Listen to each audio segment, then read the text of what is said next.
오늘 말씀을 통해서 가슴 뛰게 하는 일이라는 제목으로 함께 말씀을 나눕니다. 말씀을 나누면서 먼저 지난 한 주간은 우리 성도님들의 기도와 선교 후원으로 다양하게 섬겨주셔서 이제 저와 시무장로님들 대표로 몇 분과 우리 공연한 팀들 이렇게 해서 우리 선교사님들 선교지를 방문하고 함께 나누었던 것을 한 4분 정도 4분 영상을 보셔서 처음 보는 분은 얼마나 확 와닿겠어요. 그렇지만 그런 거구나, 그런 거 하고 왔구나, 성령님이 하신 일들 우리 함께 마음으로 나눌 수 있도록 하겠습니다. 6월 9일부터 13일까지 필리핀 구국기도의 말씀 선포와 공연을 통한 예배, 그리고 선교사님들의 사역지를 순회하면서 은혜의 시간을 나누었습니다. 어떤 열매들이 있었는지 함께 나눌게요. 10일 새벽 클락공항에 도착하니 습하고 더운 공기가 선교지에 왔음을 실감나게 했습니다. 늦은 시간인데도 마중을 나와 계신 선교사님들의 환영을 받으며 GSI 선교센터로 이동했습니다. 센터에서 잠시 눈을 붙이고 아침 일찍 일어나 말씀 묵상과 나눔으로 이곳에 우리를 보내신 하나님의 마음을 구하고 하나님의 하실 일들을 기대하며 선교지 첫날을 시작했습니다. 첫 방문지는 까마칠레 마을입니다. 2년 전에 왔을 때는 막 시작한 가난한 마을로 가구 수도 몇 되지 않았었는데 지금은 세워진 교회를 중심으로 마을의 형태를 갖춰가고 있었습니다. 2년 전에 보았던 꼬맹이도 많이 커 있었고 무엇보다도 예배가 그들의 삶 가운데 가까이 있다는 것이 너무 감사했습니다. 예배 후 음식을 나누고 쌀을 선물로 받은 그들에게는 기쁨이 가득했습니다. 첫째 날 저녁에 있었던 은혜의 현장으로 여러분을 초대합니다. 아이타 학생들의 전심을 다한 찬양과 예배, 그들과 하나 되어 목소리 높여 하나님을 찬양하다 보니 온몸이 땀으로 범벅이 되었지만 서로 다른 언어로 우리 하나님을 함께 예배하니 너무 좋았습니다. 아무도 관심 두지 않고 방치되었던 아이타족을 긍휼히 여기시고 선교사님을 통해 그들을 빛 가운데로 이끄신, 그리고 순복음 춘천교회를 사랑의 통로로 써주신 하나님을 찬양합니다. 둘째 날이 시작되었습니다. 오늘은 가나안 교회를 방문합니다. 가나안 교회는 우리 교회가 많은 수고와 헌신으로 세운 교회이죠. 많은 성도님들이 기억하실 겁니다. 아무것도 없던 허허벌판에 하나님은 교회를 세우게 하셨고 지금 그곳은 교회를 중심으로 큰 마을이 형성되어 있습니다. 사람들을 복주기 원하시고 살리기 원하시는 하나님의 마음이 느껴졌습니다. 여러분의 기도와 수고, 헌신이 맺은 열매입니다. 모든 영광 주님께 올려드립니다. 아멘. 아침부터 설레네요. 오늘은 필리핀 구국기도의 집회가 있는 날입니다. 어느새 집회 장소가 가득 채워지고 드디어 예배가 시작되었습니다. 최고의 예배를 드리기 위해 팀원 모두가 하나 되어 맡은 역할을 잘 해주었습니다. 예배 공연 모습을 잠시 보실까요?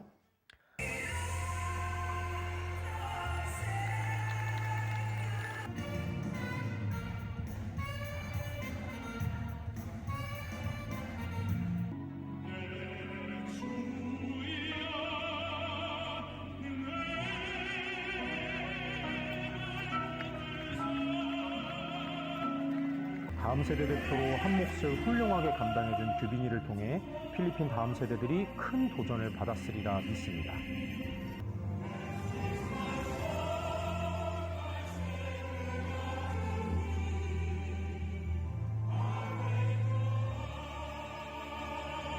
한국에서 공연팀이 온다고 해서 믿지 않는 친구들을 많이 초대했다고 해요. 영혼구원의 귀한 사역에 저희를 사용해주신 주님 감사합니다. 뜨거운 분기 위에 목사님의 힘있고 도전이 되는 말씀이 선포되었습니다.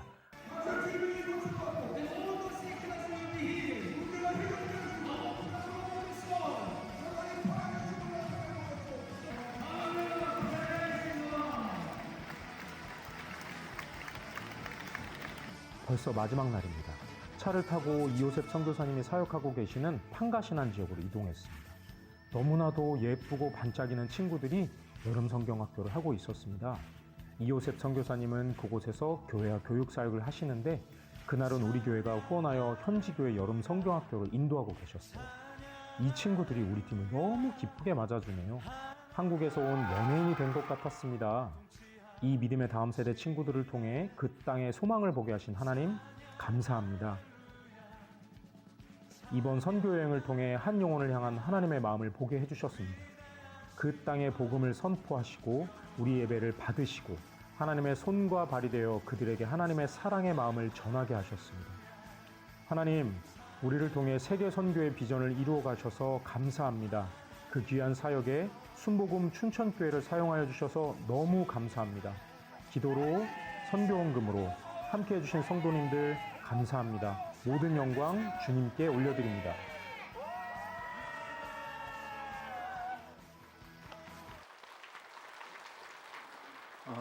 하나님께서 우리 교회를 더욱 귀하게 써주신 줄 믿습니다.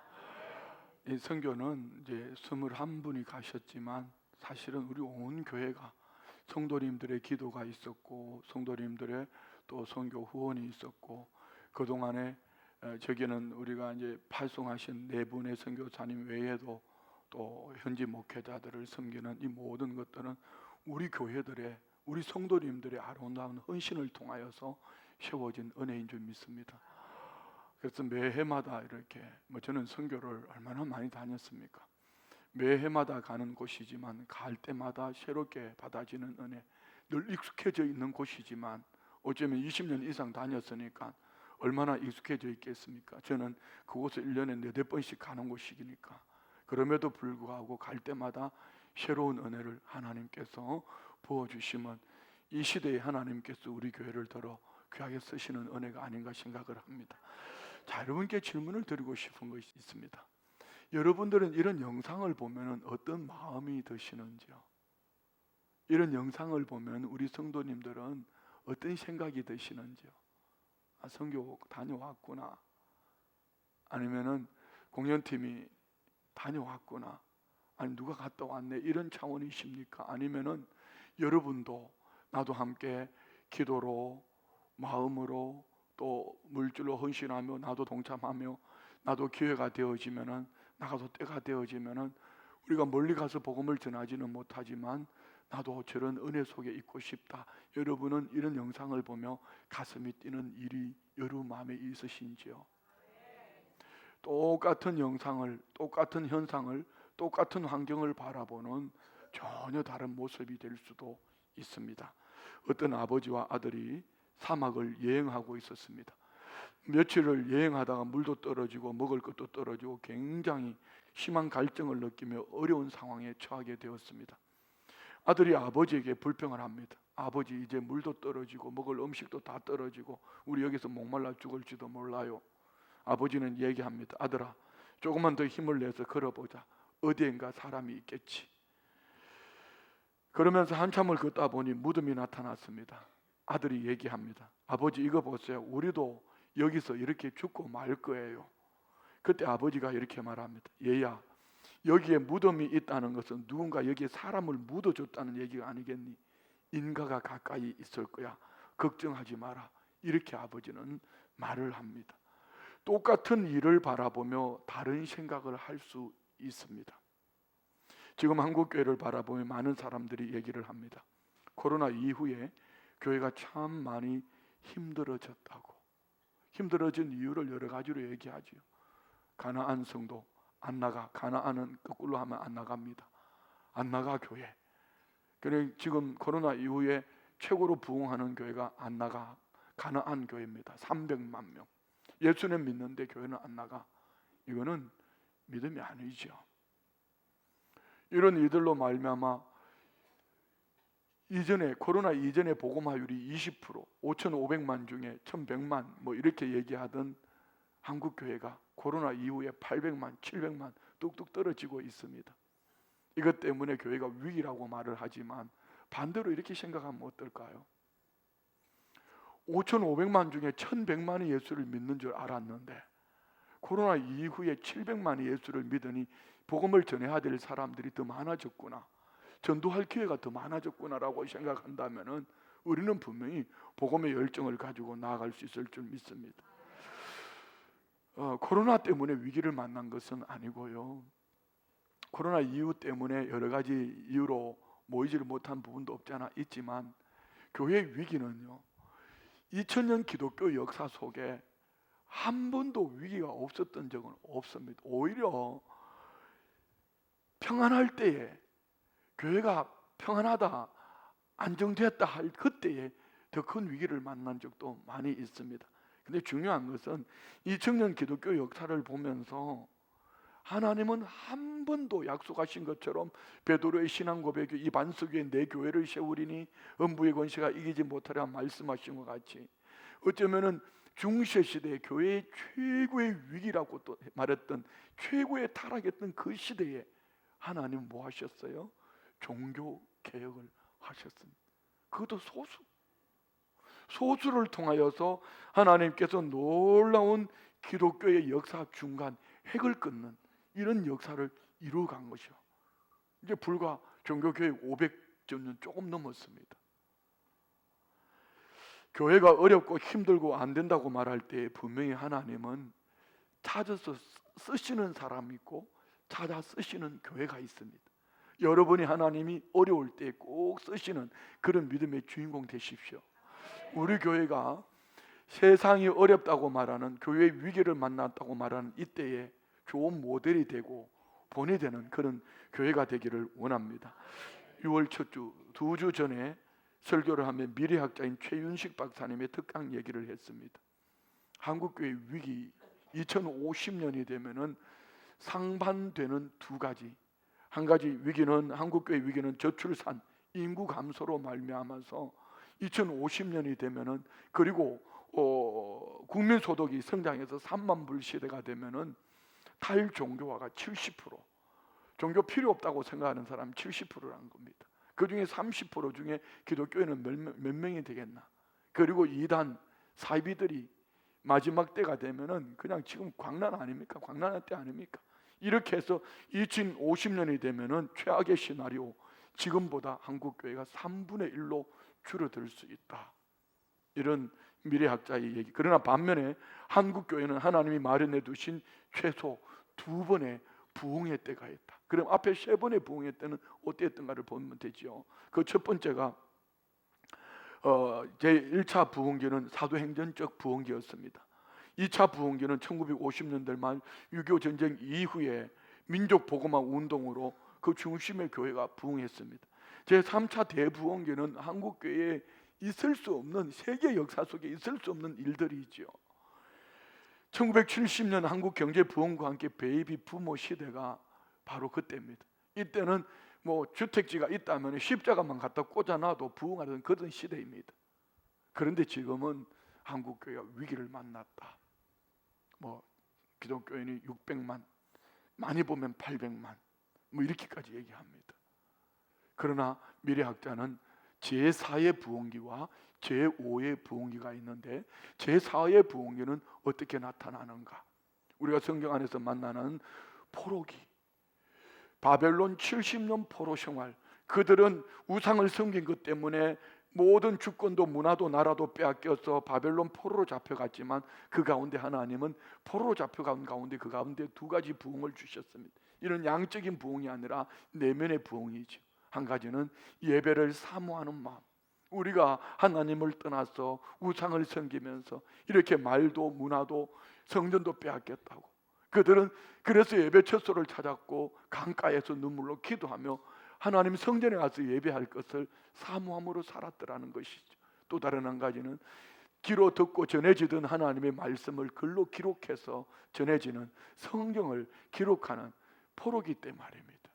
그래서 그들은 포로에서 돌아왔을 때에 성전에 올라가면 시편 126편 127편을 보면은 눈물을 흘리며 기쁨의 단을 거두는, 눈물을 씨를 뿌린 그 기쁨의 단, 성전에 올라가면서 부르는 노래이지요.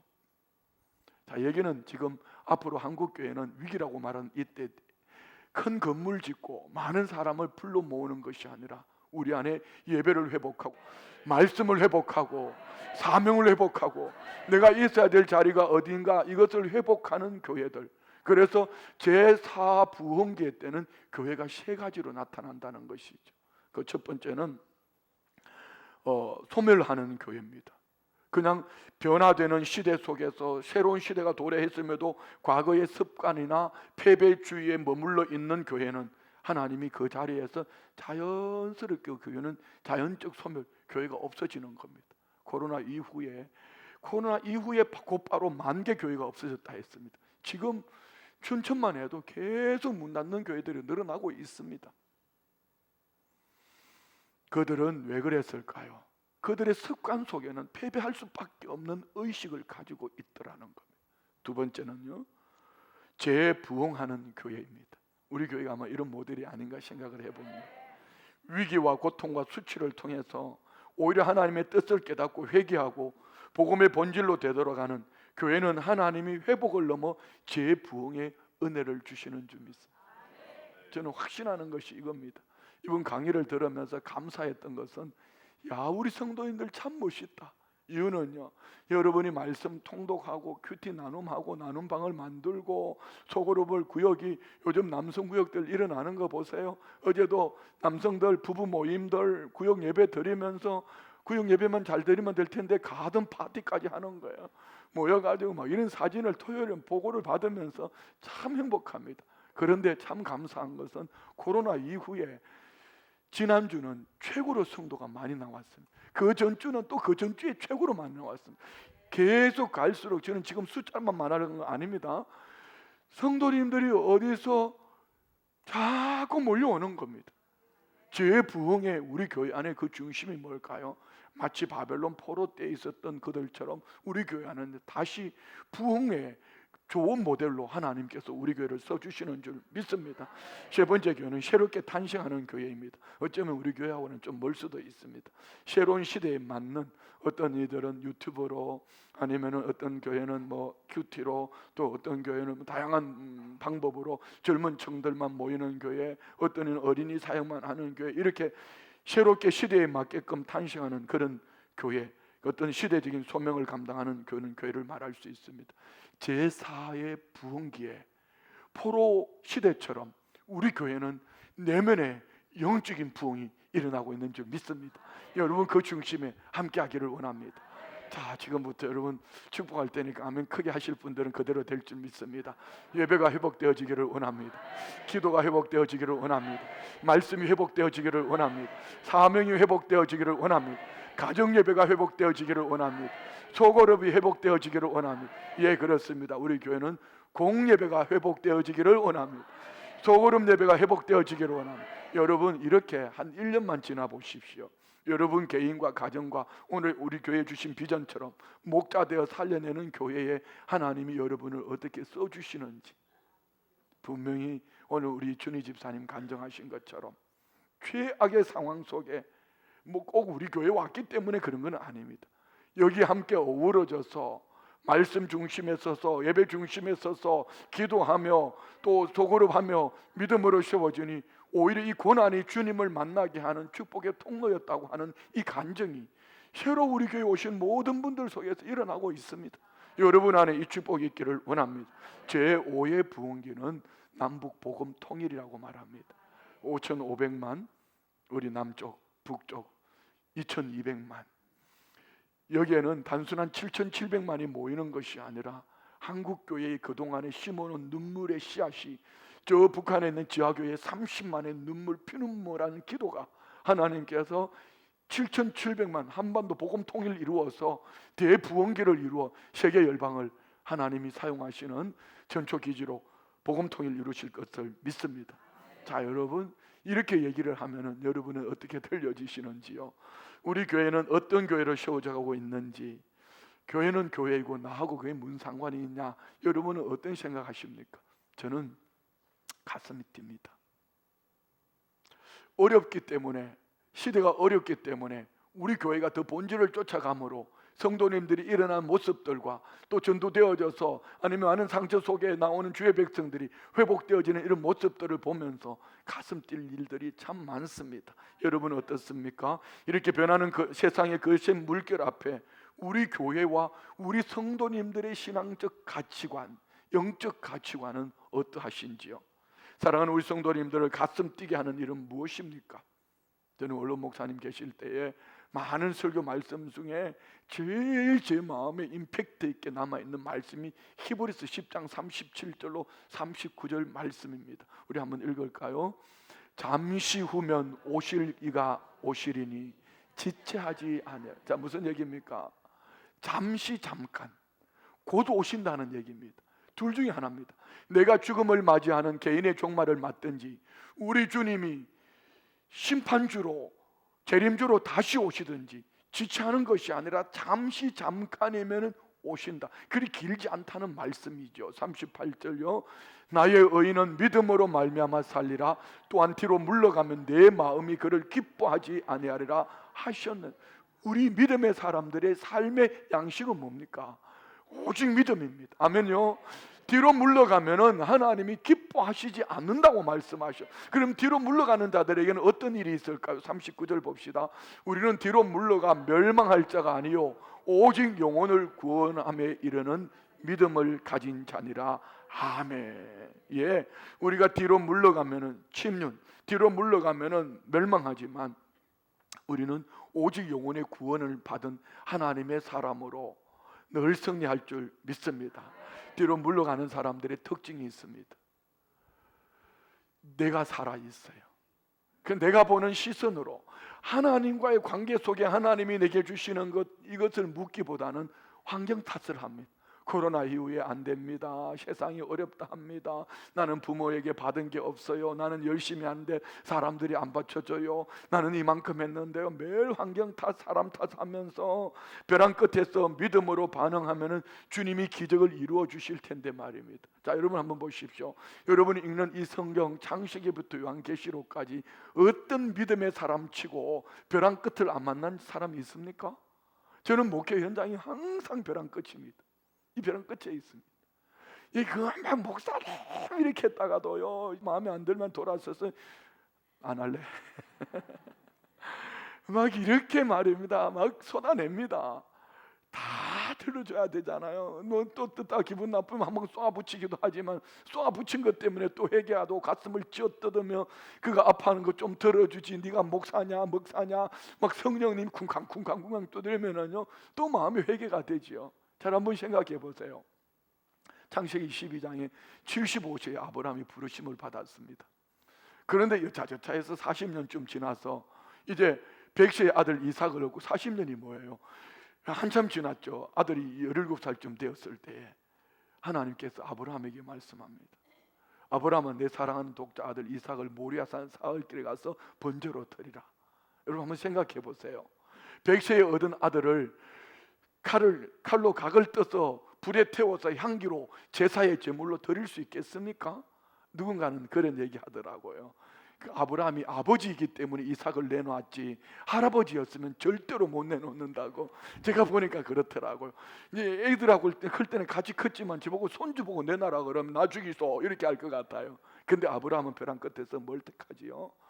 부인하기 묻지도 않습니다. 새벽같이 일어나서 나귀 안장을 지우고 아들 이삭을 데리고 번제물과 함께, 번제물은 누굽니까? 이삭입니다. 번제에 쓸 나무를 사환에게 지우고 갑니다. 그리고 마지막 모리아산 올라갈 때는 이삭하고 둘이 올라갑니다. 이삭이 목을 밟고 물고 메고 목을 밟고 칼을 들어 잡으려고 합니다. 하나님은 아브라함에게 이삭을 내놓으라는 것이 아니라 하나님은 이 벼랑 끝에서 네가 믿음을 택할래? 네 생각을 쫓아 살아갈래? 믿음을 택한 아브라함에게 하나님은 여호와 이레라고 예비하시는 하나님의 복을 주신 줄 믿습니다. 그리고 이제 내가 하나님을 경외하는 줄 알았다고. 여러분 바벨론 포로로 잡혀갔던 다니엘의 세 친구 보십시오. 사드락과 메삭과 아벳느고 금신상 앞에 절을 하면 살려주겠다고. 근데 금신상 앞에 절하지 않으면 풀무불보다 7배나 더 뜨거운 불 속에 집어넣겠다고. 그런데 그들은 금신상 앞에 절하지 않습니다. 결국 3명은 풀무보다 7배나 더 뜨거운 불 속에 던져졌습니다. 3사람이 들어갔습니다. 3명이 들어간 4명이 춤춥니다. 그들이 살아나왔습니다. 한 사람은 누구죠? 현현한 예수님입니다. 그들이 살아나올 때 불에 타는 것은커녕 여러분 오히려 풀무보다 7배나 뜨거우니 그를 가까이 집어 던지는 그들은 화상을 입었지만 이 사드락과 메삭과 아벳느고는 걸음 하나 없었다. 하나님이 함께 하신 줄 믿습니다. 성경에는요 모든 믿음의 사람들이 벼랑 끝을 살아보지 않은 사람이 없어요. 모세가 그리했습니다. 다윗이 그리했습니다. 바울이 그리했습니다. 요셉이 그리했습니다. 여러분도 그리합니다. 벼랑 끝에서 여러분은 뒤로 물러가 환경 탓 사람 탓하면서 침륜에 빠질 자입니까? 아니면 하나님의 편에 서서 믿음으로 승리할 자입니까? 제가 보는 우리 순복음 춘천교 성도님들은 모두가 믿음의 편을 택하셔서 하나님 편에 택하셔서 승리할 줄 믿습니다. 자, 지난 주간은 선교를 다녀왔지 않습니까? 선교를 바라보는 시선을 가지고 우리 한번 생각해 봅시다. 우리의 삶도 어려운데 왜 선교를 해야 되는가? 나도 어려운데, 우리 교회도 힘들고 어려운데 왜 선교를 해야 되는가? 첫 번째는요, 부활하신 주님이 우리에게 유언의 말씀으로 부탁하신 지상 최대의 사명이기 때문입니다. 그러면 주님이 부활 승천하시면서 유언의 말씀으로 우리에게 주셨으면 그 주님이 다시 오실 때는 뭘 찾으시겠어요? 내가 너에게 부탁한 거 너희들 잘했나? 부탁의 말씀이 뭔가 한번 볼까요? 마태복음 28장입니다. 예수께서 나와 말씀하여 이르시되 하늘과 땅의 모든 권세를 내게 주셨으니 그러므로 너희는 가서 모든 민족을 제자로 삼아 아버지와 아들과 성령의 이름으로 세례, 모든 민족 선교해라는 얘기 아닙니까? 다음 절 볼까요?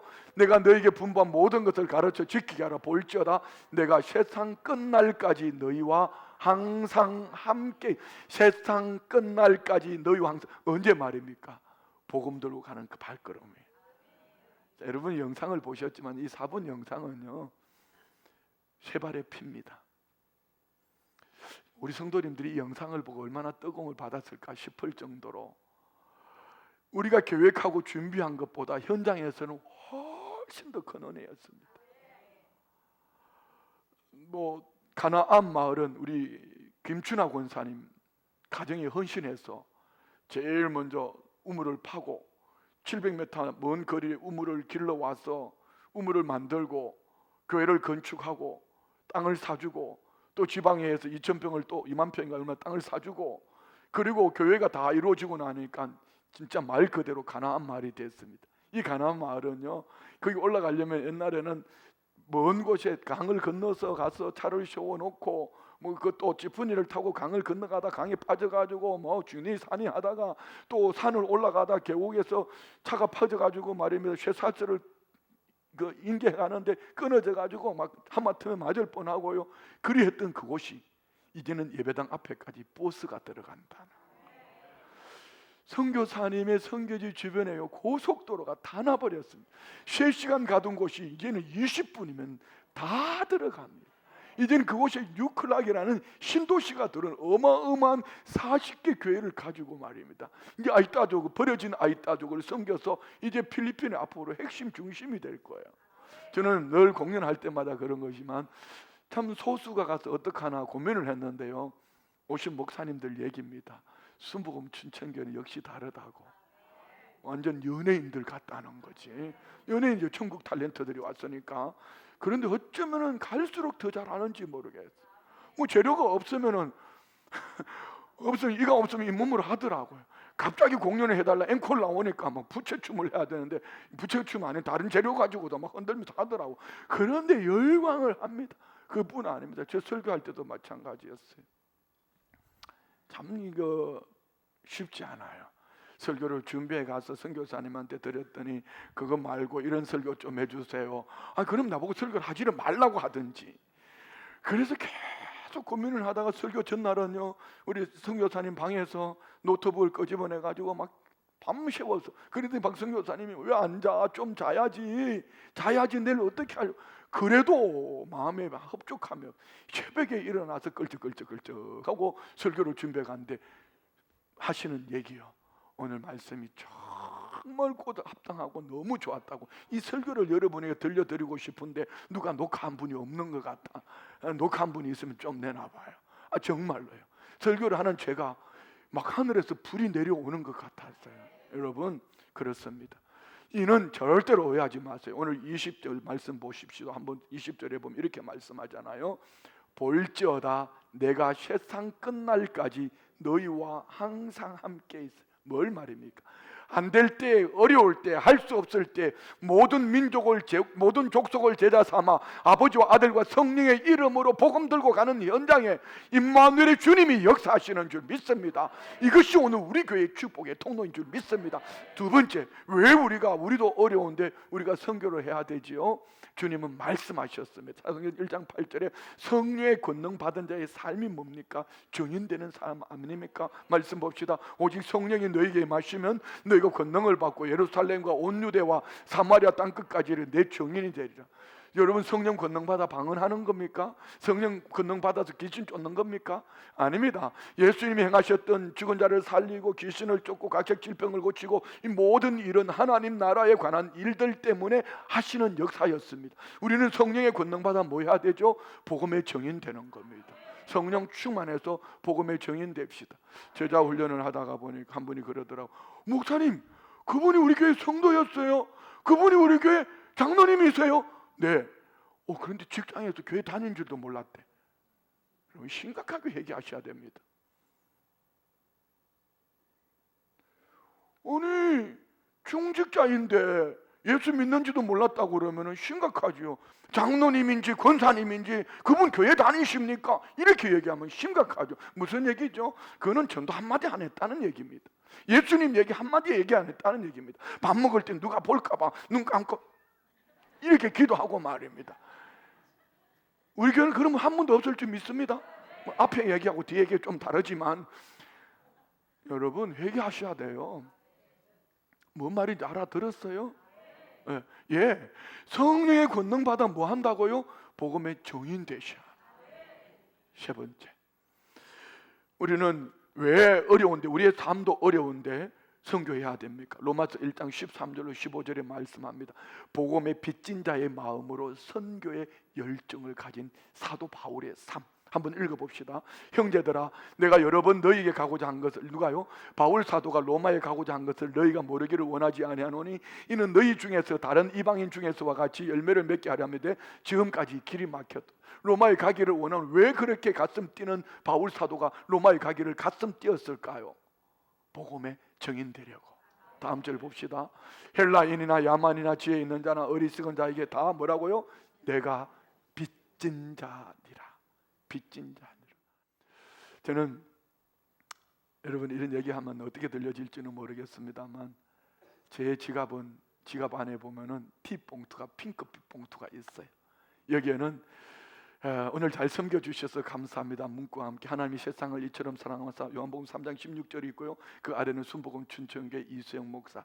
이렇게 이는요, 제가 식당에 가거나 어디 갈 때는 꼭 여기에다가 팁을 넣어서, 어떨 때는 뭐 지금은 이제 해장국도 10,000원씩 하지만 6,000원짜리 해장국 먹고 많은 팁을 준 적도 있습니다. 왠지 아십니까?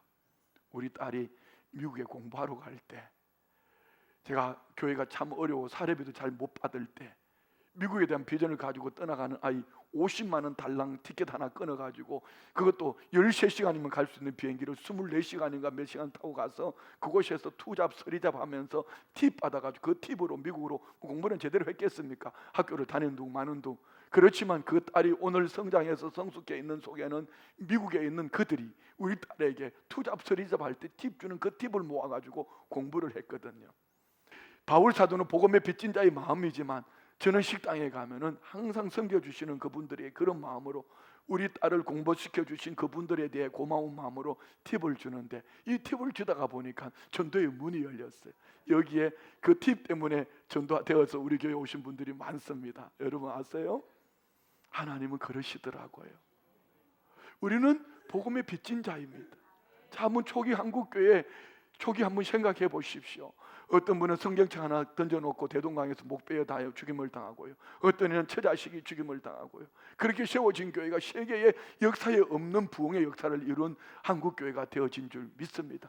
여러분, 그냥 되어진 거 아니에요. 저와 우리가 이 자리에 있는 거 그냥 되어진 거 아니에요. 누군가가 피눈물이 있었고 누군가가 헌신이 있었다면 우리가 이 복음의 빚진 자, 빚이라는 건 뭐죠? 반드시 갚아야 되는 겁니다. 그래서 우리는 복음으로 이 빚을 갚는 자가 되어야 될 줄 믿습니다. 다음 절 한번 볼까요? 15절요.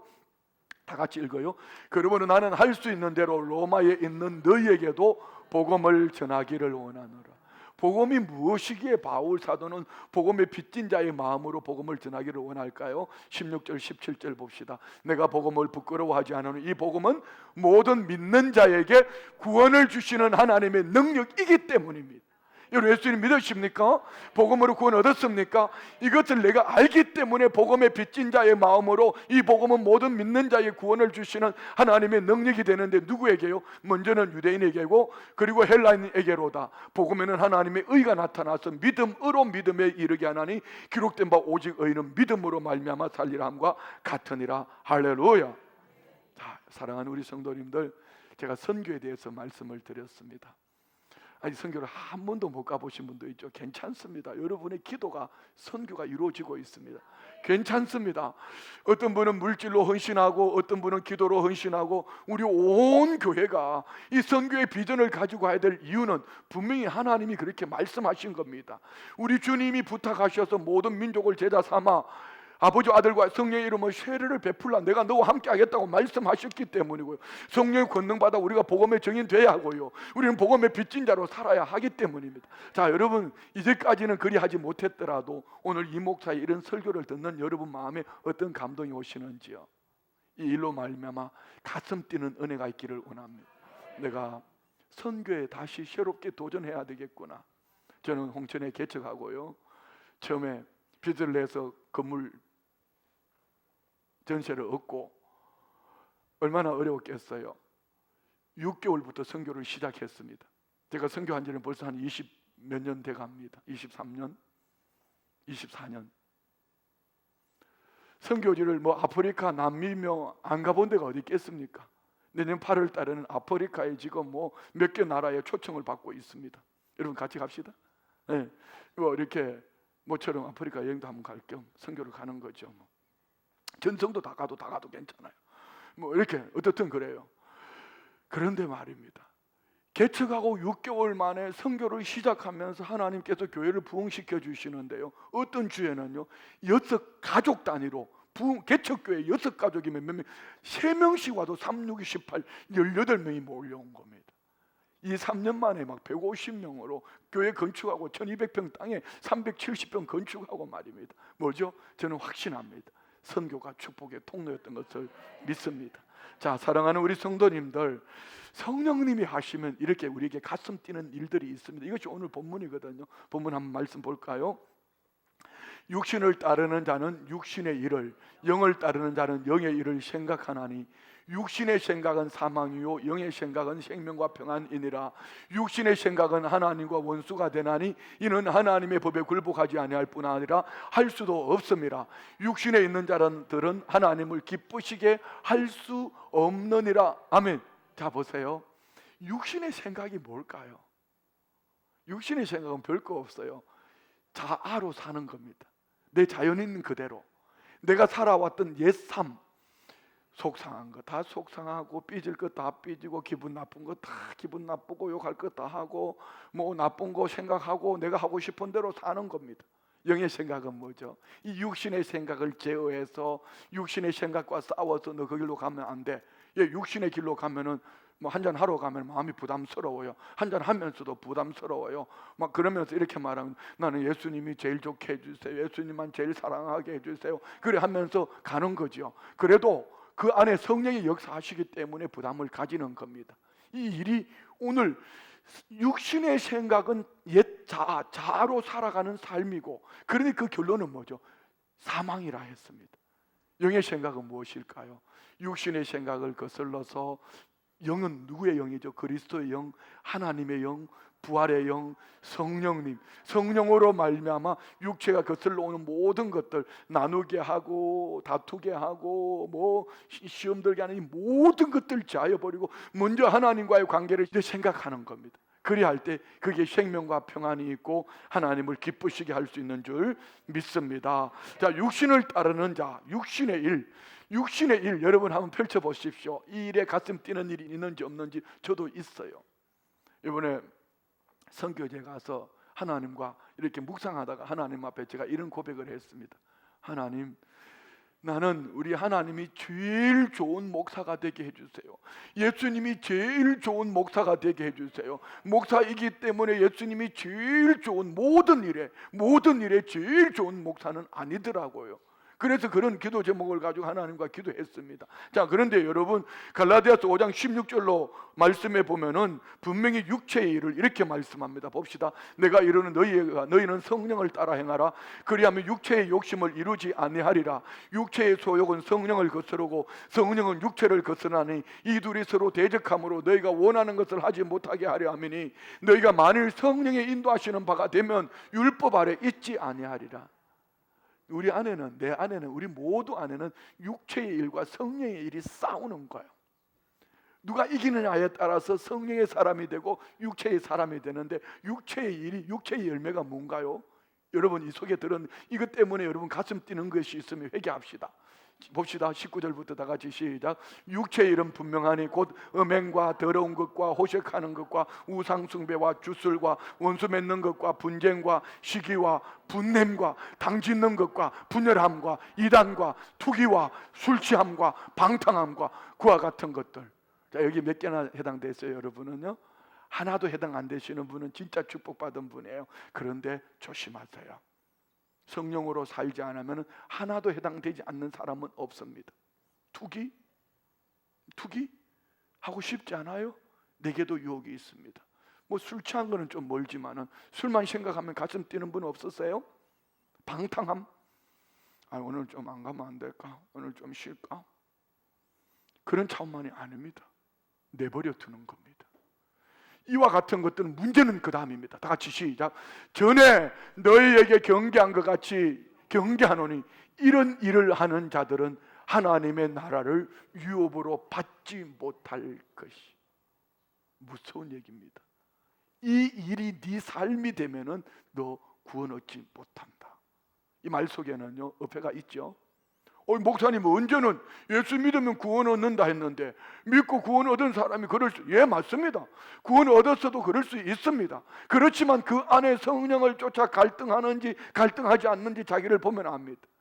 성령으로 쫓아서 갈등함이 없이 그냥 육체의 일로 오직 모든 것이 드려졌다면은 여러분 그 안에 구원을 한 번쯤 의심해봐야 되지 않을까요? 그러면 성령을 쫓아 살아가는 믿음의 사람들의 성령의 열매는 뭘까요? 우리는 성령의 열매를 맺었기 때문에 성령의 사람이 된 것이 아니고, 성령의 사람이 되었기 때문에 어느 날 살다가 보면은 이런 성령의 열매를 맺게 될 줄 믿습니다. 갈라디아서 5장 22절로 23절, 오직 성령의 열매는 사랑과 희락과 화평과 오래 참음과 자비와 양성과 충성과 온유와 절제니 이 같은 것을 금지할 법이요. 뭘로 금지해요? 성령님이 내 안에 계셔서 성령을 쫓아 살아버렸는, 어느 날 살다 보니 내게 이런 사랑이 있었네, 내 안에 이런 기쁨이 있었어. 이전에는 내가 물질을 잡고 내 손에 잡히고 눈에 보이는 것이 있어야 기쁨을 얻었는데, 이제는 내가 기도하며 기쁨을 얻고 예배하며 기쁨을 얻고, 내가 이렇게 이제는 기다려주네. 남편이 밤새도록 술 드시고 오셔도 여보 속상했구나, 내가 꿀물 타줄게. 아무도 하면 안 하는지 나는 잘 모르겠네. 콩나물국 끓여주고 말이야, 북엇국 끓여주면서, 그래 마음 상하더라도 너무 속상하지 말고 너무 많이 드셔서 못 망치면 안 되니까 이렇게 말하면 그 다음날 남편이 또 먹고 올까 안 먹고 올까? 나도 몰라. 나는 안 먹고 온 것 같아. 어떻든 우리가 성령 안에서 살아내면 어느 날 시간이 지나 보면은 성령의 열매를 맺는 사랑과 희락과 화평과 오래 참음과 자비와 양성과 충성과 온유와 절제의 열매를 맺어 내가 성령의 나무가 되었네. 그 열매를 보고 아는 것이지요. 할렐루야. 그렇습니다. 로마서 8장 9절로 11절은 왜 우리가 성령을 쫓아 살아야 되는가? 만일 너희 속에, 여기 세 가지로 말하는데요, 만일 너희 속에 하나님의 영이 거하시면 너희가 육신에 있지 아니하고 영에 있나니. 여러분은 하나님 영이 계심을 믿습니까? 내 안에 하나님 영이 있음에도 불구하고 우리는 육체에게 흔들려 육체에게 질 때가 있어. 괜찮아요. 성령을 쫓아 살아갑시다. 두 번째는 누구든지 그리스도의 영이 없으면 그리스도의 사람이 아니니라. 여러분 안에 성령이 계심을 믿으십니까? 세 번째요, 또 그리스도께서 너희 안에 계시면 몸은 죄로 말미암아 죽은 것이나 영은 의로 말미암아 살아있는 것이. 몸은 언젠가는 죽을 겁니다. 그렇지만 영이 살아있기 때문에 이 몸도 부활의 날에 살아날 줄 믿습니다. 11절 보세요. 예수를 죽은 자 가운데 살리신 이의 영이 너희 안에 거하시면 그리스도 예수를 죽은 자 가운데 살리시니가 너희 안에 거하시는 그의 영으로 말미암아 너희 죽을 몸도 살리시리라. 믿으시면 아멘. 할렐루야. 제 말씀을 맺으려고 합니다. 저는 선교 현장에 나가서 많은 일들도 보았고 기적도 보았고 많은 역사들 체험한 것이 참 많습니다. 이번에는 이런 일은 처음이에요. 여러분 혹시 이은영 권사님이라고 합니까? 이은영 권사, 춤추는 여인. 아세요? 이 여인이 클락 공항에서 새벽 2시에 이제 비행기를 막 타는데요. 다른 분들은 막 타고 있어요. 타고 있는데 갑자기 막 숨이 막혀 죽겠다고 막 이렇게 하는 거예요. 순간적으로 아찔하더라고. 이분을 그냥 두고 갈 수는 없고, 서면은 나는 그런 생각했어. 이것도 귀신 역사 아닌가? 내가 안수 기도하면은 괜찮아질 거야. 뭐 뒤에 보니까 제 아내는 뒤에서 끌어안고 이렇게 기도하고 있더라, 하고 있는 게 기도하고 있더라고. 그래서 내가 이렇게 하려고 보니까 우리 이동창 집사님이 미국의 의사입니다. 이분은 선교를 위해서 미국 의사법인을 가지고 있으면서도 여기 오셔서 카페 하면서 계속 선교를 다닙니다. 의사 부부가 체크하더니 심각한 거야. 그 공항에서 공항 의료진이 막 오고 막 이렇게 결국은 비행기를 탈 수가 없고 막 빨리 타라 그러고, 승무원들은 빨리 타라 그러고, 우리는 탈 수는 없고, 그래서 누군가는 남아 있어야 돼. 누가 남을 거 이렇게 했더니 의사 부부가 목사님 우리가 남겠습니다 하고 3사람이 남았어요. 나머지는 비행기를 탔는데 여러분 제 마음이 어땠을 것 같아요? 전쟁에 가서 부활을 읽고 오는 리더 같았어요. 참 마음이 힘들었습니다. 어제 금요일 날이군요. 금요일 아침에 인천공항에 도착을 해서 전화를 하니까 혈압이 막 190, 178까지 올라가가지고 혈압이 올라가고 뭐 난리가 났어요. 근데 너무 감사한 거는 우리 이동창 집사님이 의사이신데 옆에서 필리핀 클락에서 제일 큰 병원에 가서 이 사람 이것만 체크해 주시고 약을 투약해 주십시오. 얼마 지나지 않아 정상으로 돌아왔습니다. 그런데요, 여러분 필리핀의 나라 아시죠? 만약 이동창 집사님이 없었으면은 어떻게 될지 몰라요. 그런데 오후쯤에 와서 이년 권사님이 연락이 왔어요. 박선한 선교사님, 이년 권사 살아나서 부채춤 가르치고 있대, 아이들한테. 자, 얘기 잘 들어봐요. 밥을 먹다가 박선교사님이 월요일 저녁에 우리 워십팀이 찬양하는 모습을 보고 너무 은혜를 받았나 봐요. 제가 봐도 참 잘했어요. 이 부채춤이 부채의 십자가를 만들었는데 어쩌면 너무 잘하는 거야. 이거 부채를 놓고 가고 저 이인영 권사를 2주만 좀 보내달라. 내가 생각할 겨를도 없이 안 돼! 좋은 것만 보면 다 달라고 그래 진짜. 왜? 전에 난타 가지고 가가지고 난타북 그거 말입니다. 그거 비싼 돈 주고 사가지고 가져갔더니 난타 그거 좋다고 난타북 달라 해가지고 다 놓고 왔잖아요. 그 난타 지금 얼마나 잘하고 해서 기도도 안 해보고 선교사님이 부탁하시는 말씀 앞에 물어보지도 않고 안 돼! 좋은 거면 다 달라고 그래 진짜. 그런데 하나님은 선교사님의 기도를 들어주셨어요. 이틀 동안 짧은 시간 안에 부채춤을 다 가르쳐 버렸어. 그리고 부채를 놓고 오는 거야. 지금 인천공항에 도착해서 3부 예배 드리러 지금 오고 있는 중이야. 아무 일도 없어. 자, 무슨 얘기죠? 여러분, 우리는 내가 원하는 것 때문에 어그러진 벼랑 끝을 만날 때도 있습니다. 그래 할 때 우리가 믿음을 택하고 보면은요, 하나님은 한 번도 우리를 그와 같이 버려두신 적이 없어요. 저는 이번에 선교를 다녀오면서 가슴 뛰는 일이, 선교에 대한 가슴 뛰는 일도 있지만 우리 교회를 바라보면서 지금 안 된다고 말하는 한국교회 안에 우리 교회가 해야 될 일들로 가슴이 뛰고 있습니다. 여러분은 가슴 뛰는 일이 뭐가 있죠? 사실은 제가 이 설교를 뒤에 더 있어요. 11조에 대한 부분인데요, 여러분에게 11조를 얘기하려고 하는 게 아니고, 오늘 한 청년이 제게 이런 얘기를 해요. 목사님, 제가 몇 년 동안 이렇게 하다가 이렇게 까먹었어요. 어려움 당했어요. 뭐 이런 얘기 하다가 내가 물었어요, 청년한테. 너 11조 하니? 안 해요. 계산해봐. 네가 손해본 거하고 11조하고 계산해봐. 계산이 뛰지 하더니, 목사님 11조만큼 손해봤는데요. 이거는 설교자가 하기 쉽지 않은 일이에요. 참 어려운 얘기죠. 왜? 여러분은 헌금 얘기, 돈 얘기하는 것처럼 보여지지만 여러분, 이런 책이 있습니다. 11조의 비밀을 안 세계의 부자들. 여러분, 이 책을 한번 읽어보세요. 여기에는 세계적인 부호들, 벤저민 프랭클린, 윌리엄 콜게이터, 존 워너메이커, 존 록펠러, 알버트 알렉산더 하이드, 콘드레 힐튼, 그리고 한국 도자기 창업 중인 김종호, 참존 화장품의 회장인 김광석 등 세계적인 부자가 된 인물들이, 그분들이 하는 얘기예요. 누가 만들어낸 얘기가 아니고 그분들의 감정들을 모은 얘기인데, 그분들이 한 얘기가, 나는 11조를 함으로 말미암아 하나님께서 이런 엄청난 축복을 주셨다고 그분들이 하나같이 강조한 책입니다. 내용은 저녁 예배 때 나눌게요. 저는 이런 게 가슴이 뜁니다. 제가 그래서 팀 얘기했죠. 저도 돈 좋아합니다. 그런데 어떤 때는 하루에 팁이 11만 원 나간 적도 있습니다. 제가 하루에 11만 원 벌겠습니까? 그런데 여러분, 그 일로 말미암아 하나님은, 물질로 가치로 따질 수 없는 하나님은 전도의 문을 열어주셨어요.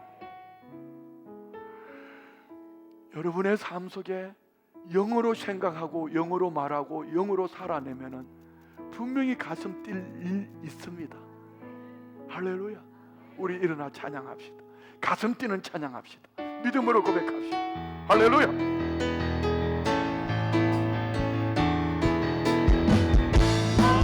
우리 마음속에 주님의 사랑이 있어요. 모든 사랑, 세상을 향해 복음 들고 가는 주님의 명령의 사랑이 있어요. 우리 모든 삶을 세상 끝날까지 함께 하신다는 주님이 우리에게 부탁하신 말씀, 어디든지 가리라. 우리는 두렵지 않습니다. 함께 하시는 주님이 땅끝까지 주의 복음 들고 가는, 할렐루야. 우리 주님이 함께 하시면 우리는 어디든지 갈 수 있습니다. 복음 들고 가는 우리를 가로막을 수 없습니다. 우리 세상에서 복음의 빛인 자로 하나님이라 되기를 원합니다. 정말 성경을 쫓아 살아가면은 오직 그만을 위해 살아가는 우리 모두의 삶이 되길 믿습니다. 여러분, 가슴 뛰는 일이 있습니다. 복음 들고 가는 일이, 여러분 가는 곳마다 하나님이 역사하실 줄 믿습니다. 우리 주님이 때를 따라 도우시고 세워주십니다. 우리 모두의 고백이기를 원합니다. 내 영혼이 영원토록 주님 기뻐 찬양하면서 세상 속에 주를 믿습니다. 할렐루야. 말씀을 생각하며 합심으로 기도합니다. 주 오시는